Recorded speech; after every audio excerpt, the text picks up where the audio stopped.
Rosemary sure hates when other people have a viewpoint that doesn't align with hers. I think that's one of the challenges is what does the federal government define as consensus? Our premier is working very closely with premiers across the province to look at places where we can find common ground to get things built and make sure that we are working in the interests of provinces across our country. But of course, if we want to talk about consensus, there certainly wasn't consensus when the Liberals brought in Bill C-69, Bill C-48, an oil and gas production cap, a clean electricity regulation. So that should be, quite frankly, all the rationale they need to step away from those policies. She doesn't have to say a single word, and I know exactly what she is thinking right now. On top of that, we have Tim Hodgson essentially telling us that projects will have to follow strict regulations before approval. In order for a project, whether it's a pipeline or something else, to go ahead, a consensus with provinces and Indigenous peoples.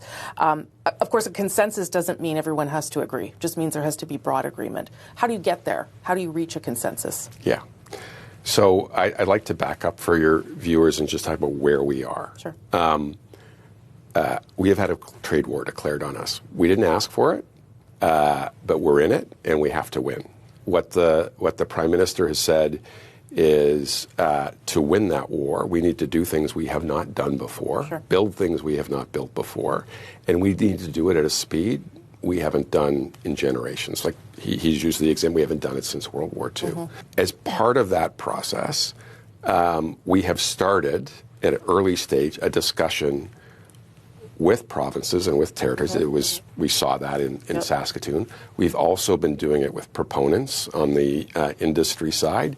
We've been doing it with proponents on the Indigenous side. Mm-hmm. And the idea is to bubble these projects up, define what are projects in national yep, interest, and then prioritize and get them built, because we have a short period of time right, to retool our economy and rebuild our Okay, so the context, let me drill down a little bit into some of the things. Timeline. You would like these things to be built in 2 years, approved in 2 years? What is the goal in terms of how quickly it gets done? Once a project is identified yep, as a project of national interest, yep, it will be approved within 2 years. So it needs to be identified as a project of national interest. Well, how long does that take? We have no idea. Then it will take a total of 2 years to be approved. That's just simply approving the project, not putting anything in motion, whether it's shovels in the ground, boots on the ground, machinery, whatever. It's going to take more than 2 years, especially when all the premiers have their own agenda and can't come together to build different projects. That is the timeline. So what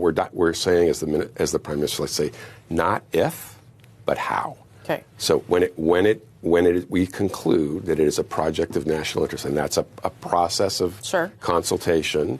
At that point, a list of conditions are provided, which will be publicly available. Everyone will see them. They will ensure part of those conditions we will honor our environmental responsibilities. Yep. We will honor our obligations to consult with Indigenous people. Then what we need to do, and this major projects office needs to do, is retool how we do things so we get that done within. Here's a bunch of very strict guidelines and regulations you must follow, and we plan to also somehow get these things approved within 2 years with no plan of how to do so. We need to somehow retool this so we can get things done within 2 years. They don't even know how to do it. They just keep promising things but have no solution. We have a CTV panel that just absolutely shreds Doug Ford, Mark Carney. Good to see you. So the theme of the week, at least nationally, Scott, was certainly about these big projects of national interest. No itemized list emerged from the meeting, but now we do have legislation that is supposed to accomplish that. What did you think of the kind of kumbaya vibes, and how much do you think it will actually inform what happens? Well, it's got to inform something. I mean, because it was a remarkable tone. I mean, really, like Doug Ford, I wouldn't be surprised if he goes out and gets MC tattooed on his forearm. It's a love affair. He might as well just cross the aisle at this point. He is so far from a conservative, it is wild. So I think it's welcome. Obviously, it's the kind of momentum, if you're the prime minister, you want to create for yourself, a momentum of goodwill among decision makers at the federal level. Then you see the bill being tabled. So it does feel like they're angling to do things and do things quickly. It's left, I can tell you, a lot of people in the private sector is kind of leaving their heads spinning, though. They're wondering, okay, how do I get in on this? Like, is my project or something I'm going to be akin to? Is it going to get approved? When will these projects get approved? And then there is, of course, the political realities of dealing with communities, dealing with Indigenous communities, dealing with all sorts of other stakeholders. But I mean, right now, so far, just, a month or a month and a half into this government, you have to give the prime minister credit. He seems to be able to generate positive will and a sense of hope for speed almost everywhere he goes. And that is the word. It is over and over and over again. People are like, let's move and let's move now. And he definitely seems to have the wind at his back. I was in Saskatoon for that meeting, and I thought what kind of struck me, Corey, and Scott's right that there is a lot of goodwill at this point, not to say necessarily that continues with abandon or without impediment, but I felt like a lot of it was informed, at least in the interviews I conducted with premiers after, by a sense of relief that someone at the federal level was as focused on the economy as the premiers collectively, I think, or in the aggregate, hoped they would be. And it was really in contrast for them, and this is not meant as a slight, but as they conveyed it to us, in contrast to them of the last against the last prime minister. Yeah, I think that's exactly what you see going on. Like, whether this is true love with Carney or whether it's a rebound relationship that only looks good because the previous one was so dysfunctional and so terrible.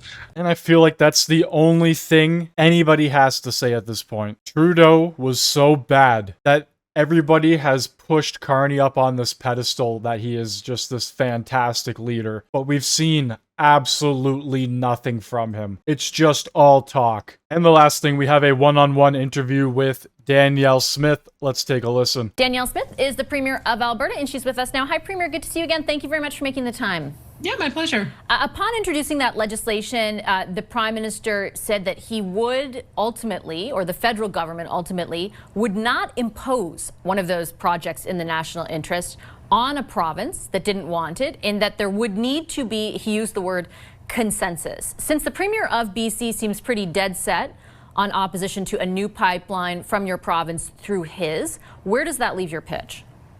Well, I think everybody is focusing on one particular project, and I'm not sure why people aren't asking the question about uranium mines perhaps being approved in Saskatchewan, or there's a golden diamond in British Columbia where they think if they have 6 or 7 different mining projects to be approved.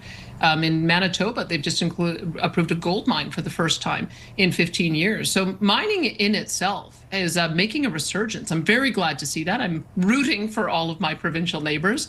I want to do everything I can to support them, and I think that that's the spirit that will prevail. We've got transmission projects and linear pipeline projects that are going to require provincial coordination, and I'm very encouraged at the conversation that we're already having at the Premier's table. There's some things that we need to do to address some of the objections, but I think that the Team Canada spirit's going to prevail in the end. So that strikes me as a major shift in tone from you. In particular, are you trying to say that a pipeline that carries oil from Alberta through to BC is not the be-all, end-all? No, I'm saying that I'm going to convince David Eby of it because I know that this is good for the country. I know that he's on Team Canada, and I can't imagine in the end that if we meet the issues that have been raised by British Columbia, that he would go off Team Canada. That doesn't seem to me to be the type of person that David Eby is. Well, he's going to need a lot of convincing because that guy is out to lunch. We can only hope we get cooperation from all organizations on all levels. We need to build up our economy and bring money back into our country, bring jobs back to our country. And sitting here and listening to ministers or premiers or whoever speak, it sounds like it's just going to be approval after approval after approval, and this 2-year process is going to take so much longer than they're saying. While there is all this positivity about the premiers coming together and having these conversations, it's the best conversations in 10 years. Okay, sure, we're still coming off of the worst government Canada has ever seen. And honestly, based on everything we're hearing, I wouldn't be shocked if things don't get built. Sounds like there's going to be major checklists involved, and these checklists have to be approved by X, Y, and Z, and we're going to be here for quite some time bickering over semantics before projects finally get approved. Anyway, I want to know what you think down in the comments section below. Hit that like button, hit that sub button if you are new, and thank you very much for watching.